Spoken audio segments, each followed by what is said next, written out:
14 febroary andro ny mpifankatia zary kolotsaina ho an'ny ankamaroany malagasy mankalaza azy. Anana université manara-penitra ny faritra Sofia sambany eo amin'ny tantaran'ny faritra. 7 andro tsy niato izay ny orana teto Antananarivo, efa miakatra ny rano eny amin'ny faritra Iva. Matoam-baovao atolotra Irène Ravololo Armanga. Manolotra ny araba tompoko klasy tompoko vavy manasanao araka ny fampalalam-baovao hatramin'ny farany miaraba sy mirary soa ihany koa ho an'ireo mpifankatia amin'izao andro ny 14 febroary andro natokana ho an'ny mpifankatia izao. Mbola horesantsika ao anatin'ny tapany faharoa amin'ny fampalalam-baovao ny mikasika izay fetin'ny Saint-Valentin izay. Fa ny anokavantsika ny fampalalam-baovao aloha amin'izao alady izao dia ho an'ny vohipeno vetivety isika. I vohipeno no tanàna faharoa amby 10 nomena wifi maimaim-pona avy amin'ny fitondram-panjakana malagasy. Wifi ho an'ny besiny maro izy io. Nanolotra izany tany an-toerana ny ministry ny postra sy ny fifandraisan-davitra ary ny fampiroboroboana ny Aitao Arakajy-Mirindra. Zosimy Marazafy Mahery kosa televiziona malagasy any vohipeno no hitatitra ny andindiny-baovao. Robona ny Aitao Arakajy-Mirindra eto Madagasikara izao natao izao. Wifi miisa 50 no ezana apetraka manerana nosy. Efa tafiakatra roa amin'ny 50 zany amin'izao fotoana izao ary anisany nahazo izany ny ao amin'ny distrikany Vohipeno. Atreto dia 200 monja no misitraka izany ao an-toerana raha efa mihoatra ny 2,000 ho an'ny distrikany Manakara. Wisy ny paikady apetraka ahafahany tanora mandray anjara amin'izany tambajotra izany hoy ny ministry ny postra sy ny fifandraisan-davitra Andriamatoa Andriamanoso Ramahery John. Zavatra hita teto zany dia hita le hotspot fa mandeha fa misy sakana ho an'ireo tanorantsika dia le sakana tsy inona koa fa mividy le atao hoe smartphone. Dia andinika zany ministera miaraka amiko hoe ahoana no mba ahafahana ohatra hoe asiana fiara-miasa amin'ny district eto mba mety eo mametraka smartphone efatra na tablety efatra sy telo dia mba ahafahanjareo zany misitraka sy mianatra amin'izay amin'ny internet zay satria tsy ho vita daholo ny ame le smartphone andreo rehetrarehetra reo kanefa ny mampalahelo foana zany rehefa ohatra ka reo mpianatra reo zanakitsika manao CEPE na efa amin'ny lycée nefany tsy mbola nanao zany atao hoe internet. Tanora mpianatra misy roa mianada no nahazo smartphone avy amin'ny ministra ho famporisiana azy ireo hampiasa ny internet izay anamora amin'ny fikaroana izay ilain'izy ireo eny anivo ny sampam-pianarana izay ataon'ireto tanora ireto. Any vohipeno izay ihany mbola ho sarotra ny ahatafarana ireo trano 5 amby 100 mahita ao amin'ny commune Nato distrikany Vohipeno tamin'ny 15 Desambra lasa teo no nisiny izay trano izay 17 sy 700 no traboina mbola anaty fahasahiranana tanteraka amin'izao fotoana izao tany an-toerana nijeriny zava-misy ny ministry ny postra sy ny fifandraisan-davitra ihany ary mbola hoentiny Zosimy Marazafy Mahery ny andindiny-baovao. Loza ka namay ny trano misa 530 ary nahatraboana olona 720 sy 700 tao amin'ny commune Nato district amin'ny Vohipeno. 3 volana tateoriny loza mbola tsy tafarina ireo trano ravany afo ireo ka tonga nankahiry azy ireo ny ministry ny postra sy ny fifandraisan-davitra ary ny fampiroboroboana ny Aitao Arakajy-Mirindra Andriamatoa Andriamanoso Ramahery John ary nitondra voatsirambony tanana toy ny fitaovan-dakozia sio misa 70 sy 200 zinga 70 sy 200 sotro 70 sy 500 lovia 70 sy 500 ary koba misy otrikaina 50 sy 300 nozaraina avy hatrany amin'ny traboana ireo izany toanaina nozaraina izany. Araka ny fangatahany filoham-pirenena ilaina zany manoloana reto asa no atao mba ahafahany ihany koa mamerina ny fiainany taloha. Zay no natonga anay hoe mba atao koa zany le fiarahana mihinana le koba dia namena ireo fitaovana zay tena efa mifatenina hoe fitaovana ara-manara-penitra zany zaraina teto. Teto no nanambarany ny governoran'ny faritra ny général Razafitsotra Lucien Laurel fa ho amboarina ny lalana makany amin'ny commune Nato izay mifandray amin'ny commune manodidina ary atomboka tsy ela izany asa fanamboaran-dalana izany. Avy ao vohipeno dia ikisaka ho ao ambositra isika ny hain'ny tarainan'ireo ben'ny tanàna mandrafitra ny departementany Mady Ala mikasika ny fahasimban'ny lalana any an-toerana ny ministra Piahy ny faritra Moronmania ny ministra ny tontolo iainana izany hitatitra ny andindiny-baovao Jean Menjanary televiziona malagasy any an-toerana. Baky ny filohan'ny repoblika ny fidinana ifotony eny anivon'ny commune hoy ny ministry ny tontolo iainana sy ny fandrosoana lovain-jafy mba hahafantarana mivantana ny tena maharary ny vahoaka ka hitondrany fanjakana vahaolana mifandraika amin'izany fa eo ihany koa ny fanamafisana ny fifamenoana andraikitra eo amin'ny olom-boatendry sy ireo olom-boafidy aty fotony miray feo ny ben'ny tanàna 12 mandrafitra ny departementany Mady Ala mitaraina ny fampotehany lalana mampifandraindreny votriny faritra Moronmania sy iny faritra iny. Anisan'ny mampikaikaiky ny zanaky tokoa ny lalany Mady ary rehefa tao anatin'ny 30 taona no nataony fangatahana. Nisy ny karazana fanomeza tokona promesse nataon'ireo mpitondra maro ny fandimy fa mbola tsy nisy nahatanteraka an'izany. Ankehitriny zany amin'ny mampikambana ny gouvernement ny tenako sy ny ministra Piahy dia ny tenako mihitsy nitondra teny any amin'ny filoham-pirenena sy any amin'ny prime ministre lehibe ny gouvernement ny mba hijerena an'izany lalana izany satria tena hita izahay fa lalana tokony ho vita ao anatin'ny 30 minitra dia ataontsika anatin'ny adiny 10 na adiny 10 mihitsy ara rehefa avy ny orana. Sakana ho an'ny fampandrosoana izany zavatra izany. Sahirana na amin'ny fivoahan'ny vokatra na amin'ny resaka ara-pahasalamana rehefa mila mandeha mitsapitena eny ambositra na any amin'ny toerana hafa dia tena hita zany ny fahasahiranan'ny mponina izay miankina tanteraka nefa ny amin'izany lalana izany. Izay moa no mahazava-dehibe ny fidinana ety fotony tena miaina ny zavatra iainan'ny olona. Efa nanome toky hoy ity ministra Piahy ny faritra Moronmania ity ny governoran'ny faritra fa vatany voatonga ireo fitaovana fanamboaran-dalana avy amin'ny filoham-pirenena anjaran'ny faritra dia isan'ny olona ara-pahamehana iny lalana i Mady Ala iny famahana olana vonjy maika mandra-pahatonga ny vahaolana maharitra.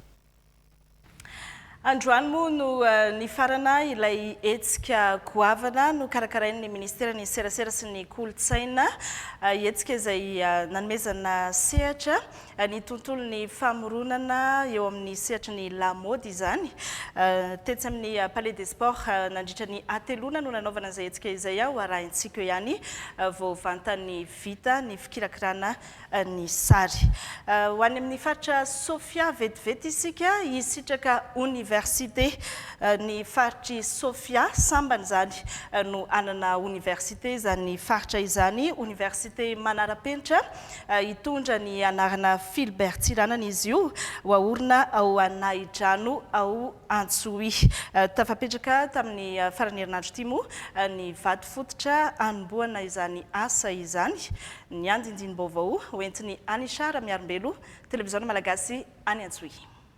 Velirano filoham-pirenena malagasy laharana faha-efatra ny fampianarana sy fanabeazana ho an'ny malagasy rehetra ary tafiditra ao anatin'ireo fotodrafitra asa manara-penitra ny fanorenana ny université ho an'ny faritra Sofia dia napetraka ny vato fototra izay manamarika ny fanombon'ny asa manamaivana ny fahasahiranany ray aman-dreny moa ny fanantonana ny université aty amin'ny faritra izao. Tombon-dahiny be zany ny dépense ny ena na ny resaka filana eny andavanandro indrindra moa resaka fifandraisana zay ny zava-dehibe indrindra satria mila fagnaraha-maso koa izany na dia fa lehibe miditra amin'ny université zany izy. Campus universitaire no ajoro izay mamaly ireo filan'ny tanora rehetra eny amin'ny anjerimanontolo. Hita dolo zany ny rafitra zavatra rehetra maha université ny université ny salle de classe ny amphithéâtre zay afahagna mampivondrona mpianatra maro be ahitagna ny laboratoire université zany fianaragna faratampo tsisy mbola nahavita zany zay président Fandimby fa président Rajoelina nagnatanteraka azy soragna manokana eto fa dia hiroborobo ny fianarana. Ampitondrana ny anarana université Philbert Tsiranana ety université ato anaty faritra Sofia ity izay ajoro eto Anaidrano distrikany Antsohy. Ho an'ny faritra Iorombe namory ireo mpandraharaha amin'ny sehatry ny vato ao amin'izany faritra Iorombe izany ny gouvernoura any an-toerana maro ny olana tokony vahana sy ny fandaminana tokony apetraka eo amin'izay fandraharahana vato sarobidy izay sy ny eny amin'ny kariera ihany koa ao amin'ny faritra Iorombe araka ny vaovao entiny be miafara TVM ao iosy. Maro ireo olana sedrain'ireto mpandraharaha ireto, anisan'izany tsy fahatombana ny taratasy mahakasika ny fitrandrahana, eo ihany koa ny tsy fananana taratasy fahazahoan-dalana na ny laissez-passer hanika manandro sarotra amin'ny fahamoahana ny vato ivelan'ny fary. Tanjona amin'izao fivoriana izao ny ampanarahan-dalàna ireo mpitrandraka renakibony tany sy ireo mpandraharaha vato ary ny komina misy toeram-pitrandrahana rehetra ato amin'ny faritra Iorombe. Ampiasa an'ity livret de collecte de ristourna ity resaka fampidiran-ketra moa zany no tena ao anatin'ity manao recensement an'ireo mpitrandraka anatin'ny faritra zany ty carnet kely ity zany. De ity koa zany ahafahana mampidi-bola amin'ny faritra sy amin'ny commune. Dia atao zany asiana ny shop io isaka ny district mba ialana amin'le fivezivezen'ny olona zany mba isiana ihany koa atao hoe administration de proximité moa zay na zay. Nakasitraka ny lamina napetraky ny ramatoa gouvernoura amin'ny fampiasana ny boky ireo mpandraharaha aty amin'ny faritra Iorombe. Manantena izy ireo fa hamaha olana amin'ny fandraharahana vato izao lamina izao. Mety de mety aminay ny fampisehoana an'io boky io mba hafantarana ny fandehan'ny mpividy vato sy ny mpivarotra vato handeha amin'ny ara-dalàna. Hatao fitanana tsoratra ary havoaka ho didim-pitondrana izay rehetra tapaka nandritra ny fivoriana.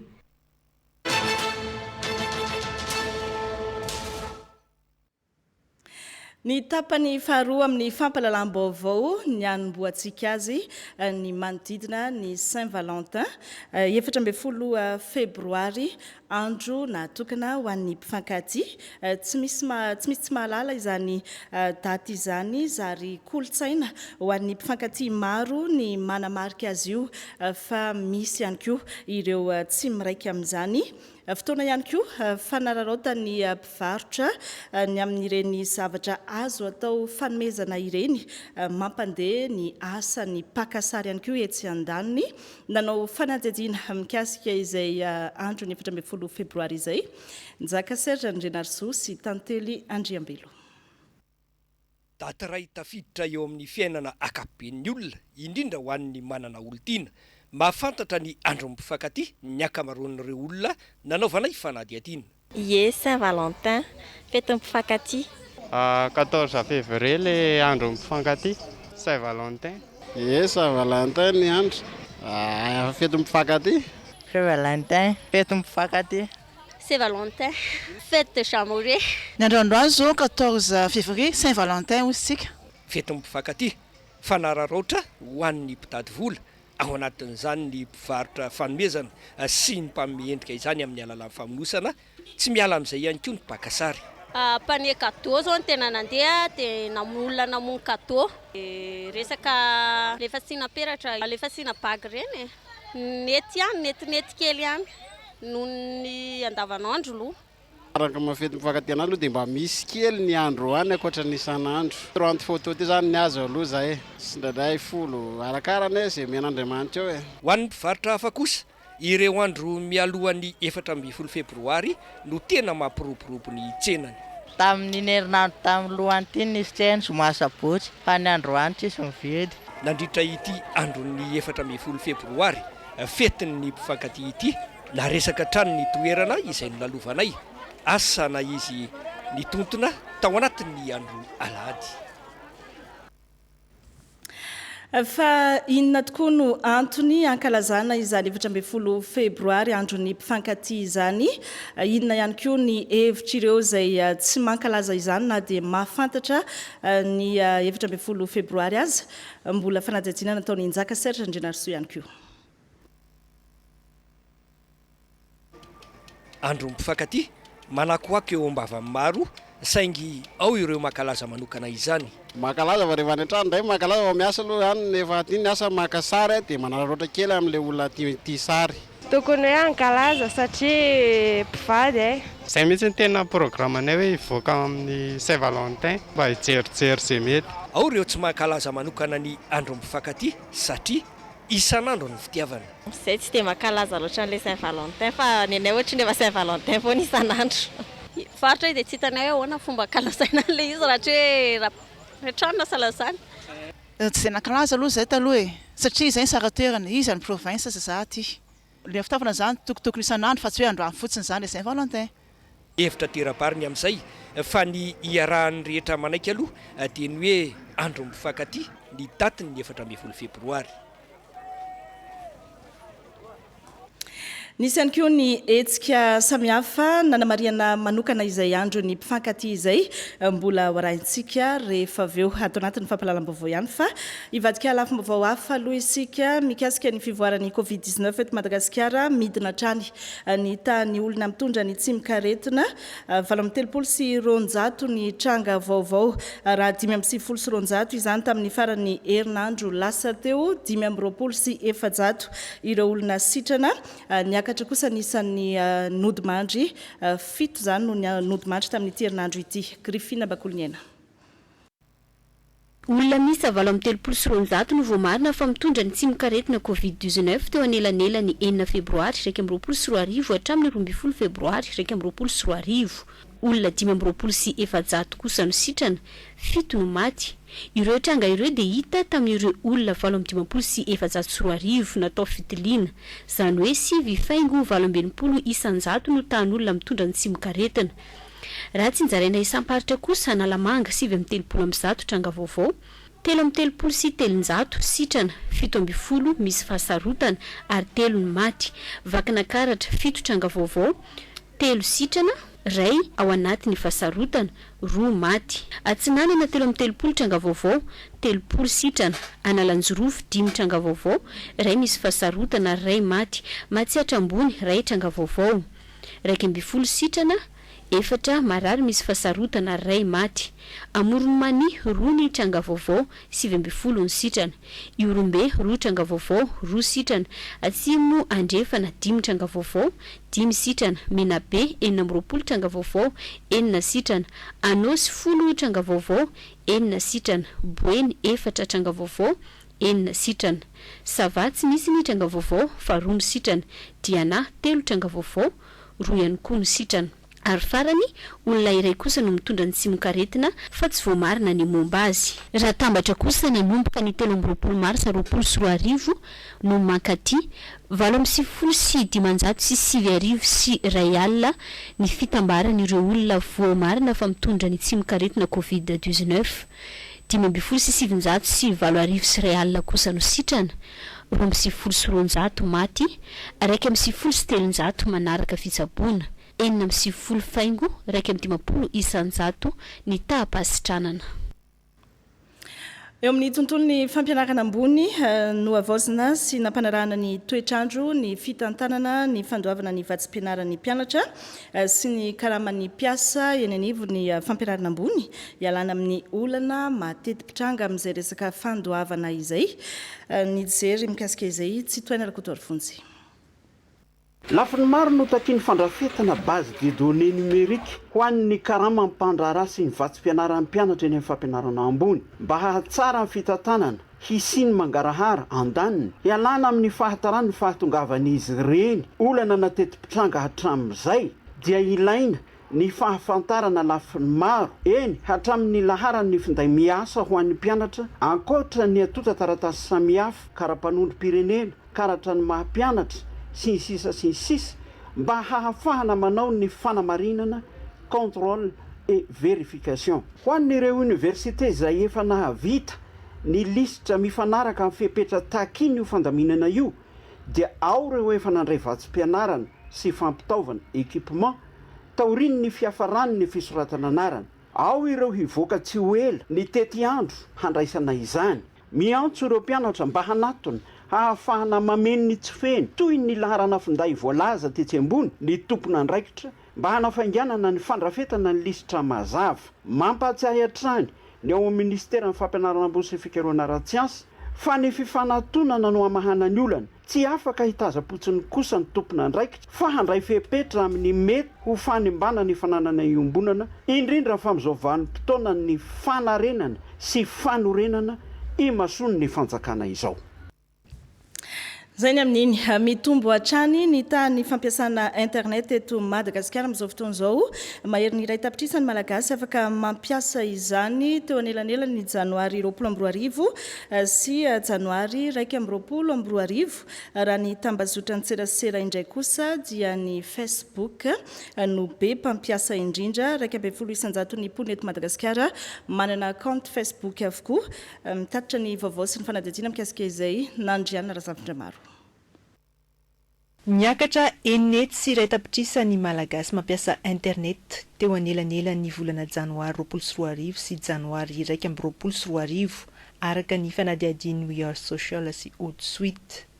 Izany hoe raha malagasy 7,9 alina sy 3 tapitrisa no nampiasa internet tamin'ny janoary 24 lasa 5 alina sy 4 sy 5 tapitrisa izany hatramin'ny volana janoary lasa teo. Araka izany, niabo ihany koa ny tany fanaparian'ny internet eto Madagasikara, 4,7 isanjato tamin'ny janoary 24 sy 7,7 isanjato kosa hatramin'ny volana janoary teo. Mazava ho azy, niakatra ihany koa ny isan'ireo nampiasa ny tambazotra tserasera, ny ampy fitoetsy izany teo anelanelan'ny janoary 24 raha malagasy 3 hetsy sy 4 tapitrisa no nanana kaonty amin'ny tambazotra tserasera ny volana janoary 24 lasa 3 tapitrisa izany hatramin'ny janoary teo. Izany hoe 17 isanjato eto Madagasikara. Ny Facebook no be mpampiasa indrindra, 9 hetsy sy 4 tapitrisa. Manaraka azy ny LinkedIn, 2 alina sy 2 hetsy kaonty. Malagasy 9 sy 7 alina no manana profil amin'ny Instagram. Ireo manana compte Twitter, 5 sy 700 sy 7,000. Ny connexion amin'ny alalan'ny finday amin'ny ankapobeny no ampiasana internet sy idirana amin'ny kaonty. 9 sy 7 tapitrisa no isan'ny connexion mobile fantatra hatramin'ny janoary 1 teo.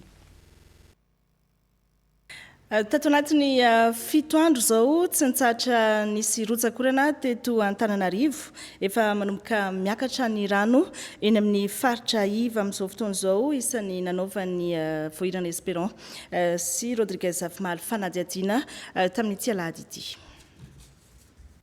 Lalana mamotaka, lakan-drano miakatra vokatry ny fako miavosa. Izay ny zava-misy ety amin'ny faritra Kasina nandritra ny rotsakorana tsy akato noho ilay fito izay. Ho an'ny mponina ety an-toerana tsy maintsy miaina amin'ny zava-misy na dia eo aza ny fahasorena nateraka izany. Ny tena fijaliana dia tsy afaka mandeha mikarama izay satria ny orana avy. Lalana mamotaka ny kanala zao feno fako be ohatr'izao. Zay zany ny tena problème anay satria rehefa favaratsoatra zay dia mijaly be amin'ny resaka lalana. Lakan-drano indrindra zany tsetsetsana daholo ny anay. Zay koa zany ny tena problème anay WC zay tsy ampy. Zay zany ny tena problème anay dia ilay olona rehefa manao maloto dia voatery tsy maintsy ireny tatatra daholo. Isoroana ny fahadobon-drano ety amin'ny faritra Iva, ny fanentana ary samy nanome sosi-kevitra ireo mponina. Manadio zany tokony hoe mba misy olona alefa ny fanjakana manadio an'ilay tatatra satria feno be tena bouché be aty Akasina. Ny vahaolana tena dia tavinay zany amin'izao ny fanambarana ny lakan-dranonay aloha voalohany indrindra. Dia faharoa manarakaraka an'izany ny elakelatranonay zany ilay lalana pavé ohatr'izao zany tsy ampy satria fotaka be daholo miditra any aminay. Zay koa zany manentana amponina Akasina zany mba misy ny fako dia arineny lavapako fa tsy atao any amin'ny tatatra be zany. Mahakasika ny toetrandro indray, mbola mipetraka hatrany ny fampitandremana ny amin'ny abetsahan'ny rotsakorana raha ny navoaka ny sampana mpamantatra ny toetrandro. Ao anatin'ny 420 ora, mahery ny 20 milimetatra ny fahabetsahan'ny rotsakorana. Tokony ho mailatrana araka izany ireo mponina eny amin'ny faritra Iva. Aditany misy amin'ireny aditany ireny no tokony hovova eny anivon'ny fokotany olam-bahoaka tokony anisany voafeny eny fotony zany nampatsiany amin'izay ny avy eo anivon'ny présidence tany amin'ny faritra Itasy araka ity vaovao entiny Alfred Randrenanja ity. Fifanatrehan'ny Braun fitarainana eo anivon'ny fiadidinan'ny République no tarehiny talehany Richardson Rakotomanana tamin'ny mpitondra isantsokaziny ato amin'ny faritra Itasy no tarehiny général de division Mahery Andriamanana gouverneur ny faritra ity fionana tato amin'ny efitrano malalaky ny Braun faritra Itasy. Mahakasika indrindra ny aditany matety mpitranga. Misy tokony vavahan'ny président fokotany tsy akarana akory any be ny tanàna manomboka zao zany dia ny fomba fiasa dia ny fampizarany raikitra dia samy maha-olam-bahoaka daholo satria tsy azo atao no mifanilika andraikitra. Dia zavatra sarobidy saripady amintsika hoe fananatana, mila fifampitsonjovana, mila fifandeferana, mila an'izany hoe fiarah-mientana fa arak'izay le tenina ray aman-dreny izay dia hoe tokony tsy hifandro-hitantsika io tany io fa hifandaminana. Tsy misy afa-tsy ny ampilamina ny fiarahamonina ny fizarana andraikitra amin'ny famahana olana ara-tany io. PDS no hitantana ny tanànany Mahajanga manomboka eto vehivavy izy io ary sambany no misy vehivavy hitantana an'izany commune ny Mahajanga izany. Ny aina Romeo Aldina, télévision malagasy any an-toerana ny todra ny Antsipriam-baovao. Ankoatra ireo teboka roa fampandehanan-draharaha sy fampandrosoana ny commune dia ho ataon'ny ramatoa filohan'ny délégation manokana eto Mahajanga lahara-pahamehana ny fampidiram-bola sy ny fanatsarana ny andavanandro mpiainan'ny mponina amin'ny alalan'ny fisitrahana foto-drafitrasa sy ireo maro hafa. Ny fametrahana ny organigramme vaovao izay andrafitra ny staff na ny organe exécutif ao anatin'izany délégation manokana izany no anisan'ny lahara-pahamehana voalohany satria tsy afaka miasa ny délégation manokana raha tsy mipetraka izay ataoko hoe organigramme izay tsy maintsy ho validé ny eo anivon'ny mpanolotsaina. Betsaka ny lahara-pahamehana sy ny fanamby miandry ny délégation manokana. Raha tsy resaka fotsiny mikasika ireo foto-drafitrasa eto an-tampon-tanànan'ny Mahajanga izay misy ny anisany hoe misy fahasimbany dia anisany lahara-pahamehana ny fanamboarana ireny foto-drafitrasa efa misy izay ahitana fahasimbany reny. Eo ihany koa ny fananganana foto-drafitrasa ataoko hoe izay miankina amin'ny filan'ny vahoakan'ny Mahajanga. Ny zoma 12 febroary no napetraka tamin'ny fomba ofisialy i ramatoa filohan'ny délégation manokana Safy Arnefo Velmar Tonganirina, administrateur civil sy ireo lefiny rola randrianandrasana Justin Joseph sy Rabeza Fabien. Natolotra ho an'ny ramatoa filohan'ny délégation ihany koa ny fanalahidy ny fiara sy ny fanalahidy ny trano fiasany. I ramatoa Tonganirina Velmar no izany no vehivavy voalohany hitantana ny commune Ambonivohitra Mahajanga. Naompana amin'ny any atsimo amin'ny ady amin'ny kere zany ny asa sosialy ny tetika asa avana eo anivon'ny fiangonana FJKM fanampiana ra-tsakafo sy arabola no nozaraina atao amin'ny commune Berano district Amboasary Atsimo. Ny andindim-baovao entin'ny Fidelia Benarsan télévision malagasy any Amboasary Atsimo. Ho fanampiana ny mpiarabelona izay anjadian'ny fahasahiranana ara-tsakafo dia nanantanteraka asa fampandrosoana ny fiangonana FJKM amin'ny alalan'ny tetikasa avana na asa vonjy aina ho an'ny nona aty amin'ny faritra Antsimo. Mponina misa 500 no nisitraka izany ao amin'ny fokotany Magnitsevy, commune Berano atao anatin'ny distrikany Amboasary Atsimo. Misaotra n'Andriamanitra no ny nazonana mangy aty amin'ny distrikany Amboasary Atsimo. Miara-miasa amin'ny sampalasa fampandrosoana na SAF FJKM izay mitondra izao fanampiana avy amin'ny famatsim-bola eto an-toerana sy avy amin'ny havana Vakitranomasina ary miara-miasa amin'ny sonaka-paritany Ambodibe Atsimo Kristianina Velona izay manao fanampiana ity vokatry ny fanampiana avy amin'ny vahoaka kristianina manerana any Madagasikara hatrany Ampitan-dranomasina. Izao asa izao no atao dia ho famonjena vonjena ho androavantsika vonikely aty Atsimo ary fijoroana vavolombelona anehoana fa malagasy tsara ihany sika ka irayaina ny voina mahazo azy ireo dia mahazo antsika mianakavy koa dia sady manome fanampiana no mitory ny filazantsarany Jesosy Kristy ny tena fiainana ary mivavaka ho azy ireo ny fiangonana FJKM manontolo. Fa ankoatran'ny fanampiana ara-tsakafo dia namporisihana manokana ireo mpahazo tombotsoa mba hanangana voamamy na vondron'olona an-toerana miara-manao tahiry sy mifampindram-bola mba hahafahan'izy ireo miatsika ny fahasahiranana. Nanolotra zanakazo 4 fototra ho an'ny commune Ikanjan-Drakefina ny ministry ny tontolo iainana niaranam-bola izany tamin'ny mponina tany an-toerana izy raha nitarika fambolekazo kosa tao vohipeno ny ministry ny postra sy ny fifandraisan-davitra. Ho arahintsika miaraka ireo vaovao ireo Dawari. Tatelika ninna roa alina litatrisa taona no vokarin'ny commune Ikanjan-Drakefina. Mihena ny vokatra azo ankehitriny no ny fampitehany alatsy an-toerana sy atao amin'ny departementany Madiala iray manontolo no ny tavy ny fanaovana arina fandrehatra sy ny fitrandrahana ala amin'ny ankapobeny fa indrindra ny fandraharahana hazo amatsiana ny faritra samihafa. Sady tafiditra ao anatin'ny fikadhiana sy ho fampiroboroboana ny sehitry ny tontolo iainana no antony nanaovana an'izay fambolekazo izay indrindra ihany koa dia fampiroboroboana ny sehim-piariana eo amin'ny fiompiana tantely. Izahay be ny tanàna rehetra ihany koa atao amin'ny departementany Madiala dia samy resy lahatra amin'izay ho fiarovana ny tontolo iainana sy ho famerenana n'izay ala izay tafiditra ao anatin'ny vinan'ny ministera ny tontolo iainana sy ny fampandrosoana lovainjafy ihany koa no andrakofanala indray ny départementany Madiala fa tsy ampy izay fambolekazo andro tokana ao anatin'ny taona izay fa tsy maintsy ampiarahana amin'ilay fikarakarana fikolokoloana ary indrindra ny ady amin'ny hafa tokony amparary foantsika ny mahita amin'ity firenena ity mirehatra tsy manatsafidy intsony isika malagasy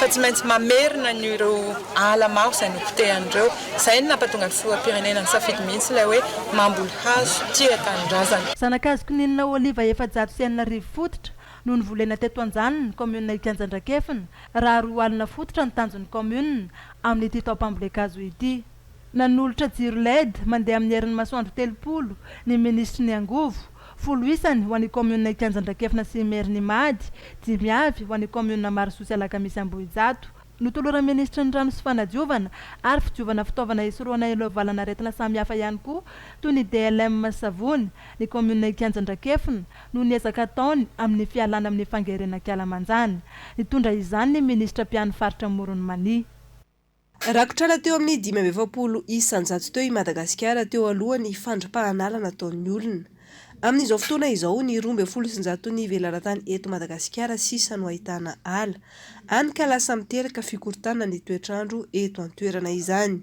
ka natanterantsika ny velorano filoham-pirenena izay velorano fafolo dia eto ny vatovavy fitovinany ny TGV sy ny rehetra mamboly azo eto Analavory samy nanatanteraka fambolekazo ny ministera tsirairay avy ho famerenana ho nosy maitso any Madagasikara akany andraikitan'ny ministeran'ny poste sy ny fifandraisan-davitra ary ireo mpikambana ao amin'ny antoko TGV ny faritra vatovavy fitovinany atao amin'ny district Analavory iverenantsika ny akony Saint-Valentin seho ankira ny kalona Irampitiavana anisany nanamarika ity andro ny 14 febroary ity tetsy amin'ny CCSK Antanimena mpanakanto maro Toandry Mahery, Rijana Manantoana, Ribodo sy ny hafa no nikalo ny sanganasa ny Besa ny ariva teo ny wet.com no nikarakara ny hetsika voahirana Espérance Rodriguez Afmaly no ampianaka antsika ny santunany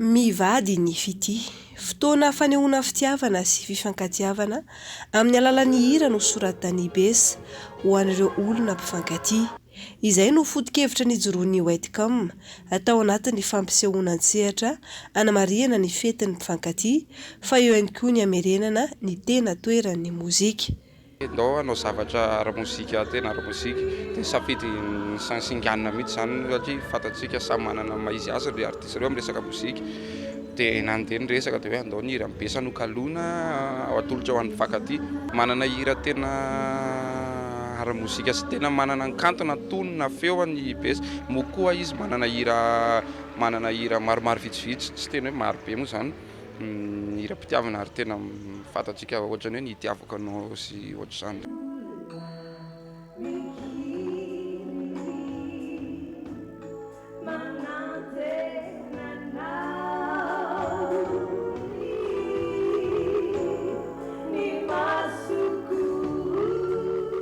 mpanakanto efa sangany toa ny Rijana Manantoana, i Mahery, Bodo ary Ina no nikalo ireo hira nosoratany Besa ireo.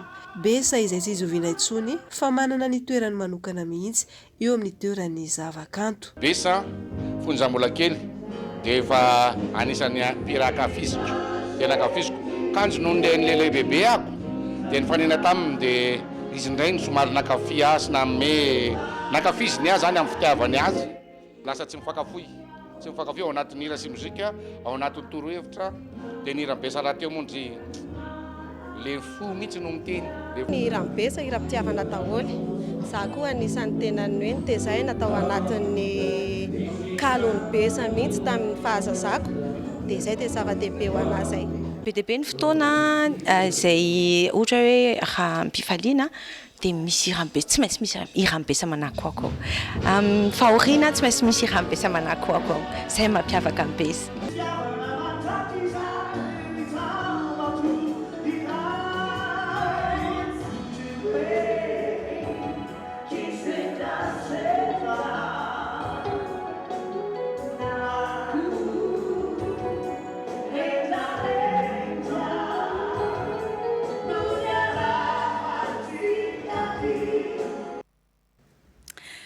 Ny tontona andro tsy fetsana andro alahady moa ny 14 febroary fetiny mpifankatia tamin'ity saingy nisy ireo tsy maintsy nivoaka ny tokantrano ny asa sy namitadidy nampita afatra sy teny mamy ho an'ny olotiny ireo sendra ny micro ny njaka Serge Andrianarsoa sy Tantely Andriambelo teny andalana teny. Aty ao tokantrano aza amin'izao andro mpifankatia izao misy ny afatra ho an'ny olontiana ho an'ireo sendranay. Izao mbola misy zavatra kely ataony any an-trano fa zay mamonjy an'ity fety aty amin'izao andro Saint-Valentin zao zany dia bisou be fotsiny dadanao lanina dia zay. Ny olotika zany dia tiako foana izy ka tsisy zavatra teneniko anazy io tiako foana ny olotika. Je t'aime.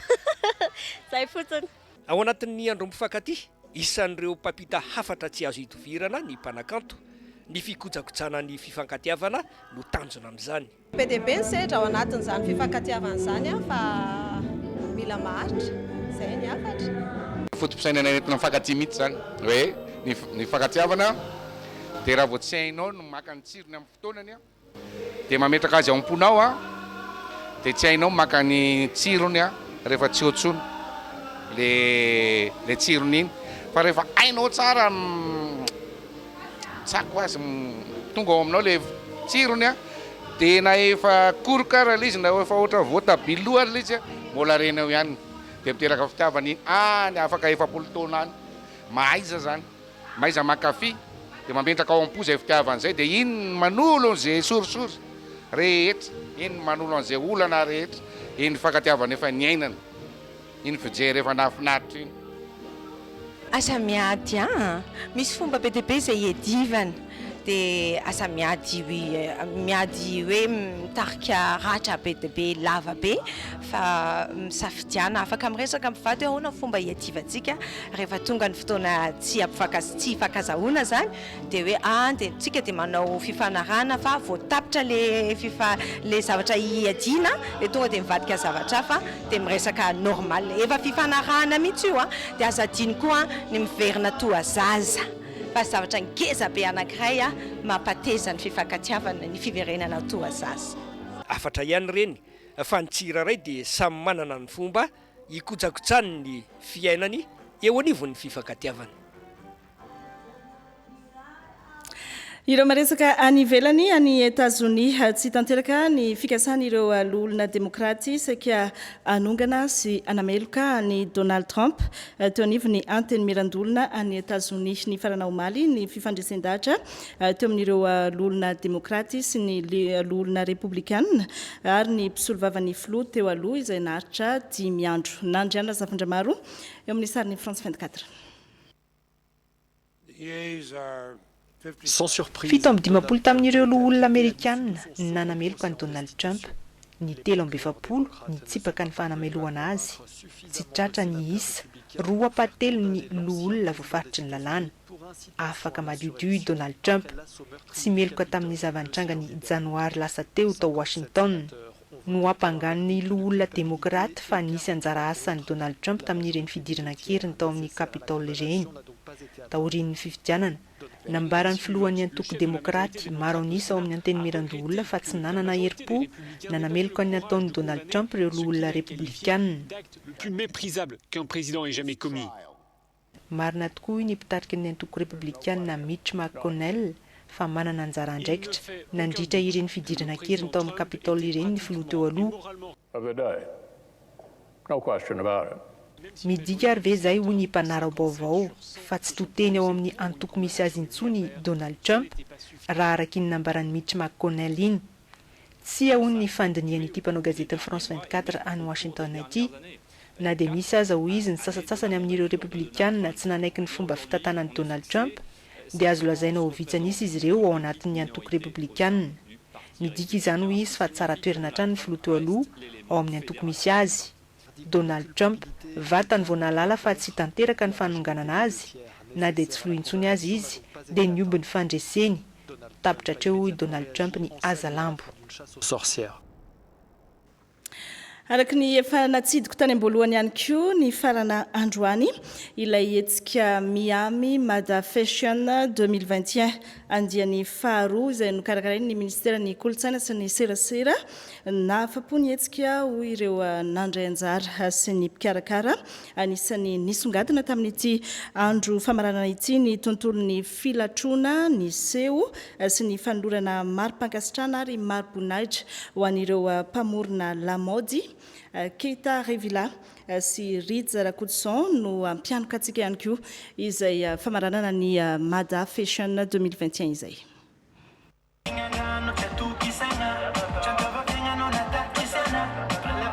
Mandritana ny 300 ny tanora malagasy amin'izao fotoana izao ny lina amin'ny tontolon'ny filatrona ary isan'ny afahana hanasongadinana izany ny hetsika toy ny Miami Mada Fashion.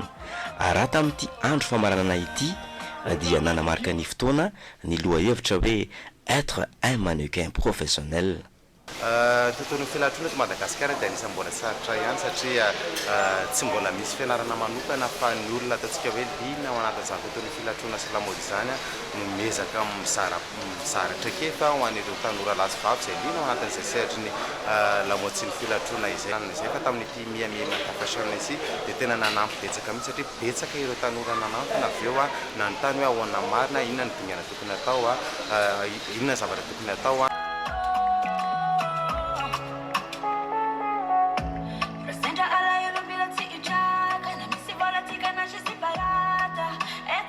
maheriny efapolo ireo trano eva nanao fampiratiana araka nambaran'ireo sendranay dia na afapo ny hetsika. Betsaka koa ny mpitsidika tamin'ity par rapport tamin'ny herintaona satria niezaka be koa ministera nanao an'ilay hoe communication nampafantatra bebe kokoa ny olona zany ry zareo tamin'ity. Somary efa lina le olona amin'ilay asa tanana malagasy zany dia eto dia manolotra fisaorana etona ho an'ny ministra. Nivoatra be satria nitombo ny isan'ny mpandray anjara dia matombo mitombo ny isan'ny mpandray anjara tafita le hafatra be dia be koa ny teny tany amin'ny namana hoe tsara le izy. Andiany faharoa ny Miami Mada Fashion araiky amby 24 tratra ny tanjona hoy ny ministera tompon'andraikitra. Mamela hitondra teny fohy ho fisaorana an'ireo mpandray anjara rehetra izay niatrika an'ity Miami Mada Fashion anjian'ny faharoa tamin'ity taona 2024 ity. Misaotra ireo rehetra nitotona fotsy nandrona masaka an'ity hetsika nandritra ny 3 andro no karakaray ministera ny serasera sy ny kolontsaina ity. Misaotra antsika nanatrika rehetra tsy akanavaka nandritra n'izay 3 andro izay indrindraindrindra ity tonga amin'ny androany ity. Mamela isaotra andreo ekipa ministera ny serasera sy ny kolontsaina rehetra izay anisan'ny tompo-tanana tompo-marika tamin'ny fanatanterahana ny hetsika dia tolorako ny fisaorana manokana ireo mpiara-miasa amiko rehetra araka ilay fitenenana hoe l'art de la réussite c'est de savoir s'entourer des meilleurs. Akoatra ny filatrona fampiratiana seho dia anisy ny fanolorana mari-pakasitrahana ho an'ireo mpamorona.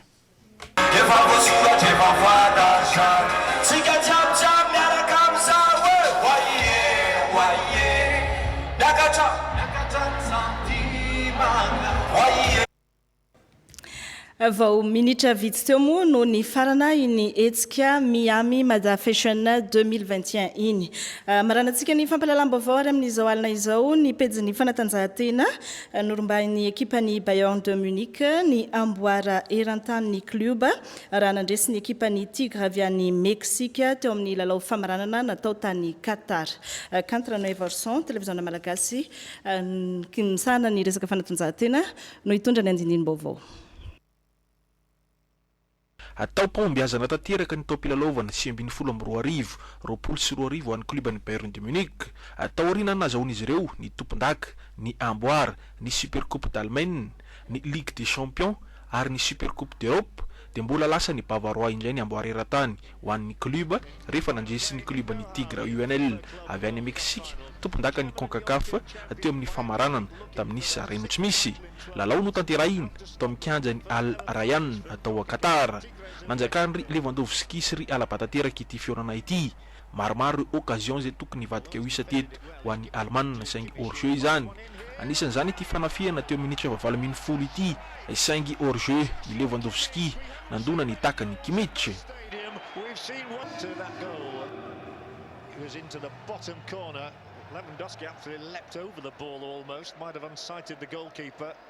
Teo ihany koa avy eo ny takabean'ny Leroy Sané zay nidona tamin'ny tsy fahalamby teo minitra 4-30.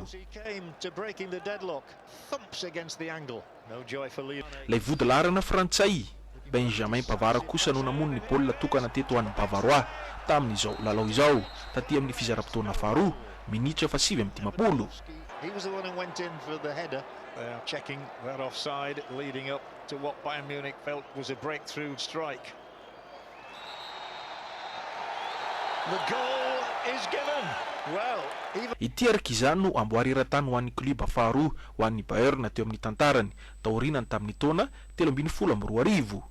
Ny ekipany Al Ahly avy any Egypte moa zay tompon-daka ny Afrika no nahazo ny medaly alimy tamin'izao fifananana izao rehefa nandavo ny ekipany Palmeiras avy any Brésil teo amin'ny fetitoerana tany amin'ny fandakana tir au but.